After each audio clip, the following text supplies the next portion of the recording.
like a Hellcat.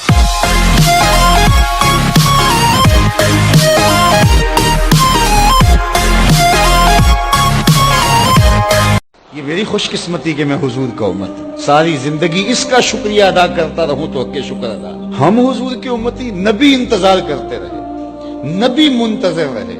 حضرت عیسیٰ نے تو نام بھی بتا دیا نا, لوگوں میں جا رہا ہوں چلو نام بھی بتا دیتا ہوں, میرے بعد جو آنے والا اس کا نام احمد ہوگا. نبی انتظار کرتے رہے, 12 نبیوں نے انتظار کیا حضور کی امت میں ہونے کے لیے, تمنا کی. نستورہ راہب انتظار کرتا رہا, بحیرہ راہب انتظار کرتا رہا, زندگیاں گزار دی انہوں نے.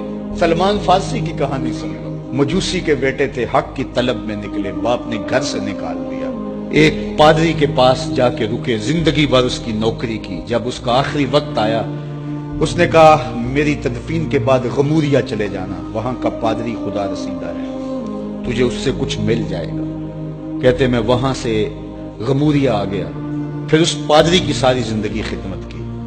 جب وہ مرنے لگا تو اس نے کہا کوئی ایسا شخص نہیں ہے جس کے پاس اب میں تجھے بھیجوں, لیکن نبی آخر الزماں کے ظہور کے لمحے آ گئے. تو یہاں سے یثرب چلا جا, وہ اس نبی کی ہجرت گاہ ہوگی, تیری زندگی سنور جائے گی. تو نے بڑی محنت کی ہے, بڑی نوکری کی ہے میری.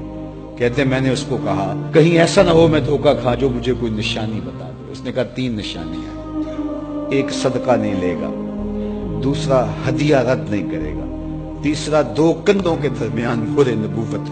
کہتے ہیں میں نے اس کی تدفین کی, یثرب کی جانب جاتے ہوئے ایک قافلے میں شامل ہو گیا.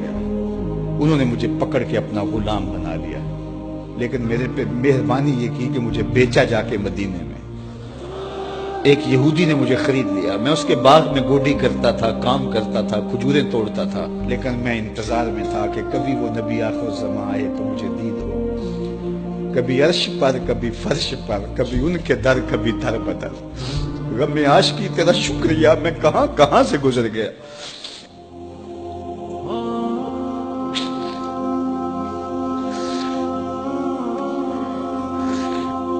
کہتے ہیں ایک دن میں اپنے باغ میں کھجوریں توڑ رہا تھا کہ ہواؤں میں مستی پیدا ہو گئی اور ہر سمت سے طلع البدر علینا کی صدائیں گونجنے لگی. میں سمجھ گیا کہ وہ لمحے آ گئے. میں نے چھلانگ لگا دی اور دوڑ پڑا. میرے آقا نے سمجھا شاید غلام بھاگ گیا, اس نے دوڑ کے مجھے پکڑ لیا. میں نے اس کو کہا کہ میں نوکر تیرا ہی ہوں, لیکن دل نوکر کسی اور کا ہے. میں بھاگوں گا نہیں, مجھے جانے دے.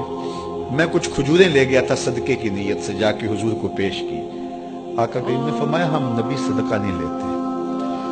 کہتے ہیں نشانی ایک پوری ہوگی. کہتے ہیں کہ میں کچھ دنوں کے بعد اور کھجوریں لے گیا اور میری نیت ہدیہ کی تھی, میں نے پیش کی, حضور نے قبول فرما لی. لیکن میں بھی کہتا تھا تیسری نشانی بھی پوری ہو لے تو پھر مانوں گا, اور وہ کیا تھی؟ 2 کندھوں کے درمیان مہر نبوت.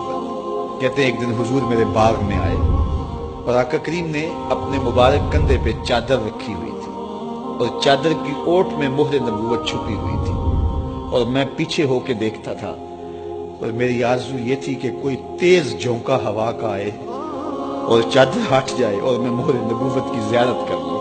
حضور میرے ارادہ قلب سے آگاہ ہوئے. فَأَلْقَى إِلَيَّ رِدَاءَهُ, حضور نے چادر اتار کے میری جانب پھینکی اور پھر ایسے رخ کر کے فرمایا انظر الی ما امرت بہ, اس پادری نے جو بتایا تھا دیکھ لے آ کے. تو کہا میں نے دیکھا کہ حضور کے کندھوں کے درمیان.